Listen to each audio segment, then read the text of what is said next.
ॐ अज्ञानतिमिरान्धस्य ज्ञानञ्जनशलाकया चक्षुर्मिलितं येन तस्मै श्रीगुरुवे नमः। श्रीचैतन्यमनोभीष्टं स्थापितं येन भूतले स्वयं रूपः कदा मह्यं ददाति स्वपदान्तिकं।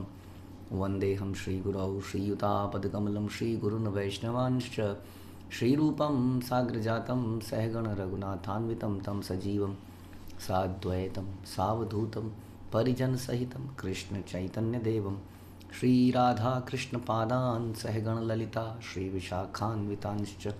हे कृष्ण करुणा सिंधु दीनबंधु जगतपते गोपेश गोपिका कांत राधा कांत नमस्तुते।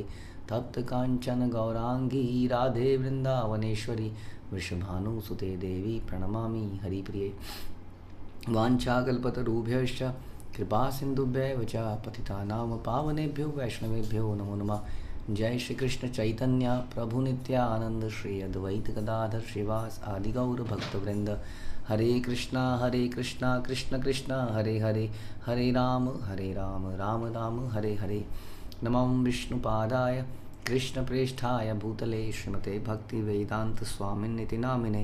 नमस्ते सारस्वते देवे गौरवाणी प्रचारिणे निर्विशेष शून्यवादी पाश्चात्य देश तारिणे। हरे कृष्णा। भगवद गीता अध्याय 2 श्लोक संख्या 28। अव्यक्तादीनि भूतानि व्यक्तं ध्यानि भारत अव्यक्त निधनान्येव तत्र का परिवेदेवना। सारे जीव प्रारंभ में अव्यक्त होते हैं, मध्य अवस्था में व्यक्त होते हैं और विनष्ट होने पर पुनः अव्यक्त हो जाते हैं। अतः शोक करने की क्या आवश्यकता है। तो अभी तक भगवान ने बताया था कि आत्मा क्या है, पहले बताया आत्मा का स्वरूप क्या है कि अजो नित्यो शाश्वतम पुरानो। और उसके बाद भगवान बोलते हैं कि यदि कोई व्यक्ति कहता है कि आत्मा नहीं है शरीर है तो भी शोक की क्या अवस्था है। अब भगवान थोड़ा सा ग्रॉस लेवल पे डिस्कशन कर रहे हैं, हायर लेवल पे, हायर प्लेटफॉर्म पे, बर्ड्स आई व्यू।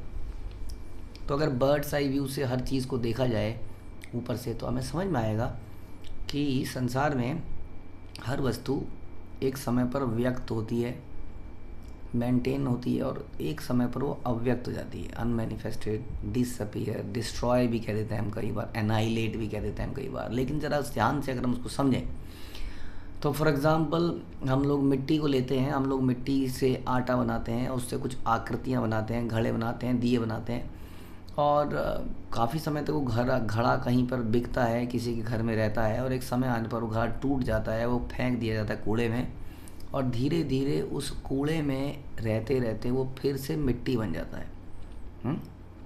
तो इस प्रकार से देखा जाए तो घड़ा पहले अनमैनिफेस्टेड था, प्रदर्शित था, नहीं था, लेकिन घड़े को बनाने वाले कण विद्यमान थे, यानी कि मिट्टी विद्यमान थी। मिट्टी ने एक शेप ली, घड़ा बना और फिर वो घड़ा फिर से मिट्टी बन गया, लेकिन मिट्टी का एग्जिस्टेंस बना रहा पहले भी और बाद में भी, बल्कि बीच की अवस्था में भी वो मिट्टी ही थी जिसने एक शेप ले रखी थी। उसी तरह से हमारा शरीर भी देख सकते हैं आप।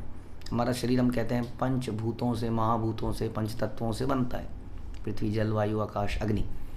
अब ये तत्व जो हैं पृथ्वी में या इस संसार के अंदर कहिए हमेशा से थे, बल्कि जब संसार की रचना करी गई तो ये 5 प्रमुख तत्व थे। इनके साथ और आप कह लीजिए लगभग 19 तत्व और ऐड किए गए, तो कुछ 24 या 25 जो भी जैसा डेफिनेशन है, इतने तत्व और मिलाए गए तो इस संसार की रचना हुई। लेकिन ये जो थे ये महाभूत, ये महातत्व थे और ये महातत्व आगे भी रहेंगे, लेकिन ये बीच में शरीरों की शेप ले लेते हैं, है ना। किसी में अग्नि तत्व प्रधान होता है, जैसे कोई कीड़े हैं, ऐसे कीड़े जो अग्नि में भी जिंदा रहते हैं, उनमें अग्नि तत्व ज़्यादा होता है। अग्नि तो अग्नि को जला नहीं सकती है ना। फिर हर किसी का शरीर अलग तरीके से बना है कि आप देखते हैं किसी के शरीर में केवल पानी ही पानी है ना। कई ऐसे कीड़े हैं उनके अंदर पानी है, कुछ और है ही नहीं। और कई ऐसे हैं जिनके अंदर सॉलिड है। तो अलग अलग प्रकार के शरीर हैं, उनके अंदर अलग अलग इन तत्वों का मिक्स है और इन तत्वों से वो शरीर बनते हैं। लेकिन कालांतर में ये क्या होता है, शरीर या तो जलाया जाए या जब ज़मीन में दफनाया जाए, वटेवर, ये तत्व अपने अपने तत्वों में मिल जाते हैं और शरीर गायब हो जाता है, चाहे जलाया जाए चाहे दबाया जाए, वटेवर। तो ये तत्व फिर से इस प्रकृति में चले जाते हैं और ये शरीर अव्यक्त हो जाता है। तो भगवान ये बोलने का प्रयास कर रहे हैं कि एनीवे हर चीज़ पहले अव्यक्त थी, नहीं थी, फिर आती है और फिर चली जाती है, देन वाई टू वरी। इस पॉइंट ऑफ व्यू से भी देखा जाए अगर, तो सारे जीव प्रारंभ में अव्यक्त होते हैं। अब क्या है, जीव जैसे, अब जीव का भी बात लें तो जीव जो है, अगर सारे जीवों की बात करें तो अभी हमने देखा कि कैसे जीव एक शरीर के अंदर आता है, जीव निकल जाता है और वो शरीर फिर से पंच महाभूतों में उसका विलय हो जाता है, समाप्त हो जाता है। लेकिन इसी तरीके से अब हम देखें इस संसार का क्या होता है। ये संसार जो है एक पर्टिकुलर टाइम पर मैनिफेस्ट होता है। तो हम जानते हैं कि संसार का बनाने का कारण यही है कि जीवात्माएं जो अब भगवान के धाम में रहने लायक नहीं है ड्यू टू एनीथिंग, उनको अपने आप को शुद्ध करना है, और शुद्ध करने के लिए उनको एक एरिया चाहिए, प्लेस चाहिए जहाँ पर वो प्ले कर सकें, इन द सेंस कि वो कुछ एक्ट कर सकें और अपने आप को शुद्ध कर सकें। हाँ, तो उसके लिए भगवान इस संसार को बनाते हैं with lot of rules and regulations. तो इस संसार को बनाने के लिए, संसार बनता कैसे है, जब हम भागवतम को पढ़ते हैं तो हमें पता चलता है कि पहले संसार में बनाने के लिए क्या होता है, प्रधान होता है। प्रधान एक तत्व है जो महत तत्व से पहले का तत्व है। ये अनमैनिफेस्टेड मैटीरियल है, मैटर है, अनमैनिफेस्टेड मैटर। फिर एक प्रकार का मैनिफेस्टेड मैटर बनता है जिसके अंदर भिन्नताएं नहीं हैं, भिन्नताएं नहीं है उसमें। जैसे कि हम पृथ्वी के नीचे से कुछ निकालते हैं तो हम देखते हैं उस रॉक्स निकलती हैं, उस रॉक्स की कुआं निकलता है, उसके अंदर पेट्रोलियम भी है, उसके अंदर गैस भी है, उसके अंदर केरोसिन भी है, उसके अंदर कोई और खनिज पदार्थ मैटर भी है जो प्यूरिफिकेशन प्रोसेस से बड़े बड़े फैक्ट्रियों में, मिल्स में वो सेपरेट किया जाता है। हाँ, सोना भी खदानों से निकलता है, सोना थोड़ी ऐसे निकल जाता है, सोना निकलता है पत्थरों के बीच में, नीचे ज़मीन के नीचे कहीं खुदाई में, उसमें अलग कई सारी चीज़ें निकलती हैं, कोयला भी निकल रहा है। तो ये जब कंबाइंड फॉर्म में है, हाँ, यानी कि आपने माना कई तरह का मैटर को मिला दिया एक साथ। आपने क्या किया, क्या कहते हैं आजकल, मल्टीग्रेन आटा, तो आपने मल्टीग्रेन लिए और एक साथ मिला दिए, हाँ, उसका आटा बना दिया, तो दैट इज़ लाइक महत तत्व। जिसमें सारे तत्व मिक्स फॉर्म में है, इसमें वैरायटी नहीं है। पहले प्रधान था, पहले अनमैनिफेस्ट, पहले महत तत्व दिख भी नहीं रहा है, भगवान ने कुछ क्रिएट किया है, एक शक्ति के रूप में भगवान ने अपनी शक्ति को भेजा है, समथिंग विल बी क्रिएटेड सून। फिर एक महत्व तत्व के रूप में वो मैनिफेस्ट होता है, और फिर उसके अंदर क्या होता है, तमोगुण, रजोगुण, सतोगुण एंटर करते हैं, उसमें वैरायटी क्रिएट होती है, अलग अलग कॉम्बिनेशन बनते हैं, और इस प्रकार से अलग अलग आकृतियाँ बनती हैं। ये पेड़, ये नदियाँ, ये शरीर, ये भिन्नताएँ बनती हैं, वही पंचभूत, वही तत्व से मिला हुआ है। अब उस आटे से मल्टीपल शेप्स, रोटियां बना दी गई हैं, वो है हमारे शरीर, ये संसार जो मैनिफेस्टेड होता है। इस प्रकार से ये संसार क्रिएट होता है, उसके अंदर आत्माएं डाली जाती हैं। भगवान क्या करते हैं, उनके अंदर उन आत्माओं को डालते हैं और फिर खुद उस संसार में आते हैं, तब ये संसार चलता है। अब ये संसार चलता है जैसे चल रहा है इस वक्त। कई लोग कहते हैं संसार खत्म होने वाला है जी, हमने सुना है भाई, कई बार अखबार में खबरें आई थी, बस समाप्त होने वाला है संसार, इस समय पर संसार समाप्त हो जाएगा।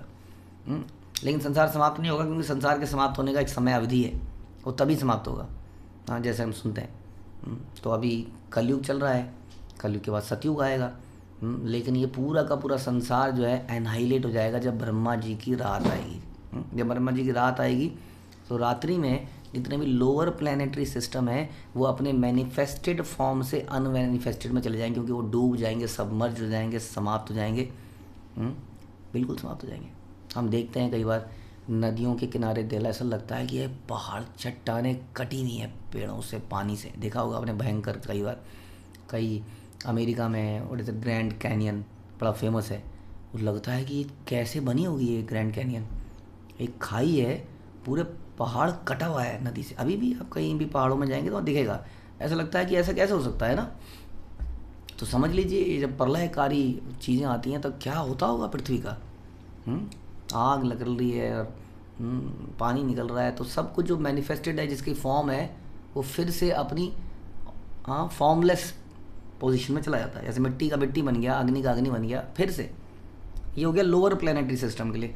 और फिर जब ब्रह्मा जी की अंतिम सांस होती है, अंतिम ब्रह्मा जी समाप्ति करते हैं अपनी, तब पूरे का पूरा संसार ही समाप्त होता है, ब्रह्मांड ही समाप्त हो जाता है। और फिर एक ऐसा समय आता है जब सारे के सारे ब्रह्मांड समाप्त हो जाते हैं, जब महाविष्णु सांस अंदर खींचते हैं तो सब कुछ खत्म। आत्माएं कहाँ गई? विष्णु जी के शरीर में गई।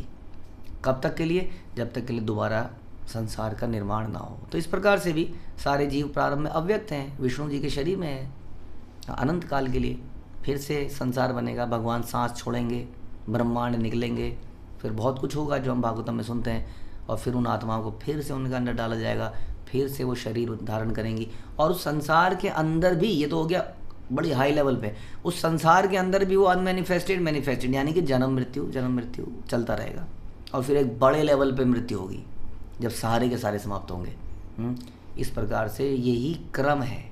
This is regular business as usual. ये नॉर्मल संसार का क्रम चल रहा है और हम इसमें बहुत आसक्ति लगा लेते हैं। हम कहते हैं ये तेरा घर, ये मेरा घर। ये घर में दरार आ गई, अरे दरार नहीं आएगी, पहाड़ों में दरार आ जाएगी, पहाड़ चकनाचूर हो जाएंगे, जिसका आप लक्षण देख सकते हैं किसी पहाड़ों में जाके, जो मैंने बताया। तो सब कुछ, ये कुछ बचेगा नहीं वास्तव में, जो हम बड़े ध्यान से बचाने की कोशिश कर रहे हैं, जो हमने अपनी कार में डेंट नहीं आने देने हैं, ये पूरे संसार में डेंट आ जाएगा और ये टूट जाएगा। अब पूरे का पूरे ब्रह्मांड विष्णु जी के शरीर के अंदर चले जाएंगे। ये काल का क्रम है और ये सब कुछ होता है बिल्कुल फिक्स्ड टाइम लिमिट के अंतर्गत। ये मत समझिएगा कि अचानक से किसी दिन शिव जी को गुस्सा आता है और तांडव करने लगते हैं, उस दिन प्रलय आ जाती है। वो प्रलय कब आएगी, उस प्रलय का टाइम पीरियड बिल्कुल निश्चित है। इतने समय के बाद पार्शियल एनाइलेशन होगा, इतने, जैसे इंसान की मृत्यु निश्चित है। जन्म हमने सुना जातक से ही ध्रुव मृत्यु, जो पैदा होता है उसकी मृत्यु ध्रुव है, उसका टाइम पीरियड पैदा होते ही डिसाइडेड है कि कब मरेगा। उसी तरह से पृथ्वी, लोअर प्लैनेटरी सिस्टम कब खत्म होंगे, उसका पूरे ब्रह्मांड कब खत्म होंगे, सब चीज़ की अवधि है, क्योंकि काल के रूप में भगवान इन सब को नियंत्रित कर रहे हैं। इसलिए हे अर्जुन, इन चीज़ों के लिए क्या सोच रहे हो तुम? क्या ये जन्म मृत्यु कुरुक्षेत्र में खड़े हो, ये सभी खत्म हो जाना है एक दिन। अब आज की डेट में हम देखते हैं कि द्वारका नगरी जो है वो जल के नीचे है। हाँ, सारे के सारे खोजबीन करके देख पा रहे हैं उस नगरी को हम। अब देखिए, ज़्यादा समय तो नहीं हुआ है, 5000 ईयर्स। हाँ, तो उसके अंदर ही हम देख रहे हैं इतना बड़ा परिवर्तन। जो जल के बाहर हुआ करती थी वो जल के अंदर है। हाँ, कैसे ऐसा पॉसिबल है? हमने देखा नहीं समुद्र अपनी सीमाओं को लांघते हुए कभी भी, लेकिन देखिए पूरी की पूरी नगरी आज समुद्र के अंदर चली गई है। इस प्रकार से ये परिवर्तन संसार में आते हैं। ये आत्मा शरीर धारण करती है, आत्मा इस संसार के अंदर आती है। तो हमें ये ध्यान रखना है कि इन व्यक्त और अव्यक्त अवस्थाओं में कंफ्यूज नहीं हो जाना है, बहुत ज़्यादा इमोशनल नहीं हो जाना है। जैसे कि हम बोलते हैं प्रभुपाद कि सूर्य क्या होता है? अस्त होता है, सूर्य उदय होता है, लेकिन सूर्य समाप्त नहीं होता है, वो कहीं और है। जैसे हमने बताया कि मिट्टी एग्जिस्ट करती है, भले ही वो घड़े के फॉर्म में ना हो, उसी प्रकार ये आत्मा एग्जिस्ट करती रहती है हमेशा। ये ध्यान रखिए, चाहे पूरा संसार समाप्त हो जाए, ये ब्रह्मांड समाप्त हो जाए, आदमी की मृत्यु हो जाए, हाँ, ब्रह्मा जी की मृत्यु हो जाए शरीर की, लेकिन ये आत्मा, ये तत्व बना रहता है हमेशा। हाँ, हो सकता है ये मैनिफेस्ट हो या दिखता हो, और कभी ये ना दिखता हो। तो जितने भी हमारे पूर्वज हैं वो आज हमें छोड़ के चले गए, लेकिन वो एग्जिस्ट करते हैं, क्योंकि वो हमेशा एग्जिस्ट करेंगे। तो ये समझने की बात है। इसलिए हमें सोचना है, life is there, beyond death is also life. उसके बारे में हमें चिंतन करना चाहिए कि हम इससे पहले भी किसी परिवार से आए कि नहीं। हमें याद नहीं है कि हम किस परिवार से आए, कौन सी योनि में थे, कौन से देश में थे, लेकिन चिंतन कर सकते हैं हम कि हाँ, हम पहले भी तो कहीं रहे होंगे। हाँ, उससे पहले भी हम कहीं रहे होंगे, उससे पहले भी हम कहीं रहे होंगे, लेकिन मेरी घूमने की इच्छा समाप्त नहीं हो रही है। इस शरीर के अंदर भी मैं भगवान का भजन करने के बजाय मैं चाहता हूँ मैं यूरोप भी घूम लूँ, मैं ऑस्ट्रेलिया भी चला जाऊँ, मैं यहाँ भी चला जाऊँ, लेकिन इससे पहले न जाने कितने जन्म लेकर मैं कितने बार कितनी जगह घूम के आ चुका हूँ, कितने परिवारों में आ चुका हूँ, कितनी शादियाँ कर चुका हूँ, कितने बच्चे पैदा कर चुका हूँ, लेकिन फिर भी वो चाहते हैं समाप्त नहीं हो रही।